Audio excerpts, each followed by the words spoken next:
महादेव। दोस्तों आज मैं चल रही हूँ एक कजरी गीत सुनाने। हमारा गीत कैसे लगा कमेंट में जरूर बताना। हमारे चैनल को लाइक करें, सब्सक्राइब करें और ज़्यादा से ज़्यादा शेयर करें, सपोर्ट करें। जय श्री कृष्णा। खटिया लैके आंगन चला सैया, घर में लागे ना।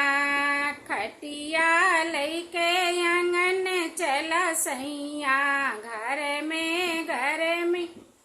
लागे ना। धीर ने पाँव धरियो मोरी धनिया, धीर ने पाँव धरियो मोरी धनिया की मैया मोरी जागती हुई है ना।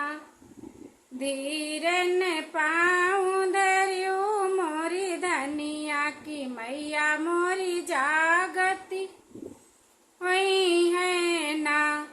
तोरी नी मैया हमारी ससुइया, तोरी ने मैया हमारी ससुइया। काहे डरे तोरे लागे ना। खटिया लैके आंगन चला सैया, घर में लागे ना। की खटिया लैके आंगन चला सैया, घर में लागे ना। धीर ने पाँव धरियो मोरी धनिया, धीर ने पाँव धरियो मोरी धनिया की भौजी मोरी जागती हुई है ना। धीर ने पाँव धरियो मोरी धनिया की भौजी मोरी जागती हुई है ना।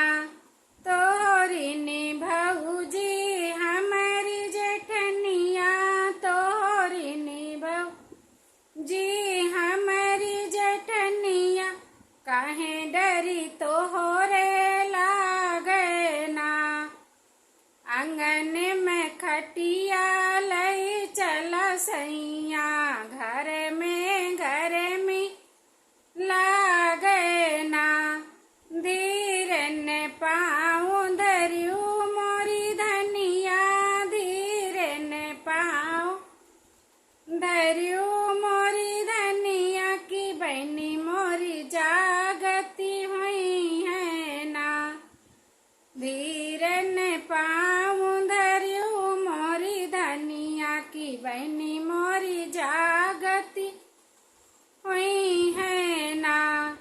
तोहरी नी बहिनी हमारी ननदिया, तोहरी नी बहिनी हमारी ननदिया।